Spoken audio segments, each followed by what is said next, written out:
we are now at the manipura chakra at this time of year. If you're not aware of this, we go from root chakra to crown chakra, root chakra to crown chakra, from solstice to solstice, right? So the Kundalini energy, the mother's energy, the serpent energy that is embedded in all of life, moves through these elemental energy spaces in our own bodies. Okay? So when we cross the equinox, we come out of the root and the sacral chakra and we come into manipura chakra, right? At this time of year where we have the myth and the story of the crucified and rising God-man, Jesus, right?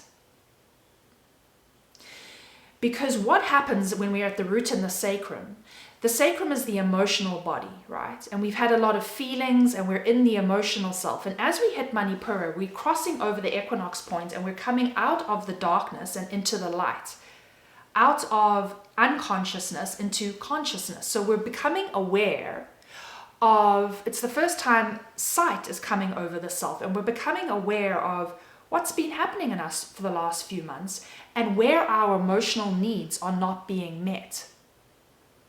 We know our emotional self, moon, the emotional waters of the self, is giving up to us. The animal in us is showing us, we are becoming aware where we are not being met, where we are staying in a position in our lives where our hearts are not in a place of lightness. There's no reciprocity, where my power is being blocked.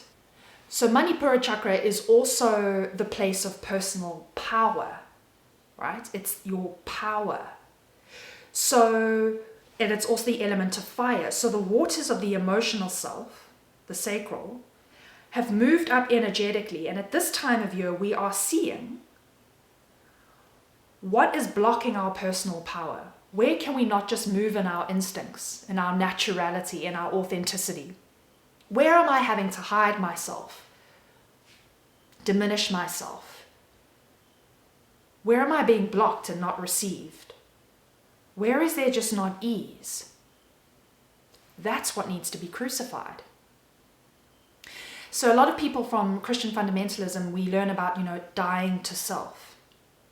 And they think that dying to self means I'll just be a codependent martyr and I'll just hide my feelings in the cupboard and I'll go along with what everybody else needs, even though they're not meeting me emotionally. That's me being Jesus-like because I'm sacrificing myself for others, right? That's how it's taught in Christianity. So there's the split. Like there's this misunderstanding that if I go along with somebody because, they're so dominating, I'm just going to do what they want to do because I'm so self-sacrificial, they think that makes them Christ-like, but little do they know that makes them Satan-like. And Satan, once again, is not an external thing, but it's an internal state of being. It's an internal state of unconsciousness where you are allowing your patterns that keep you in a state of unsovereignty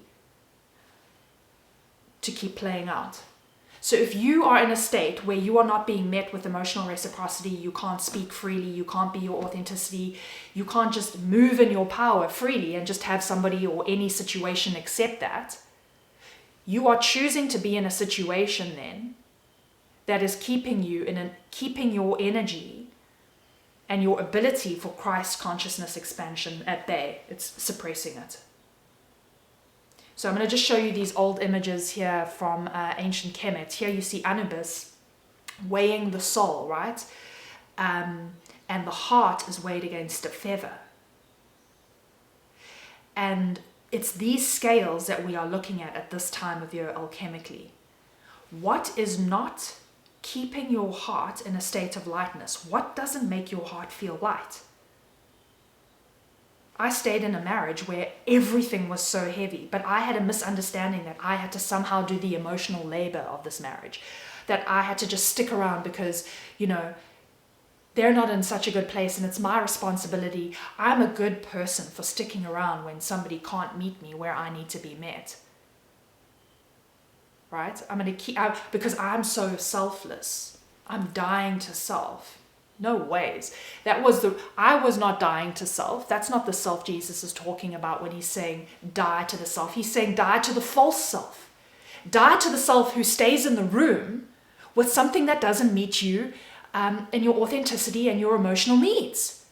Die to the self that stands there and accepts disrespectful, disconnected, dominating, or whatever kind of behavior. That self needs to be murdered. That's the self you crucify. You don't crucify the self that needs you to walk out the door when that's happening. So people have a misunderstanding of which self they're supposed to be dying to. You die to the self that keeps your heart in a state of density. Anything that doesn't feel like the lightness and the juiciness and the nectar of being is a lie. You have misunderstood who you are. You have misunderstood who you are. And that you were created for joy and play and your pleasure and your excitement. And this world is a Garden of Eden. It's a place of play. And when you're in the ground of being, all action arises out of excitement, not obligation. And you become a master of the realm. That's what you were created for. You were created to have fun and pleasure and be a master of your life. Not become a slave to your attachments and your obligations and your expectations and your emotional labors. That's the self that needs to be crucified.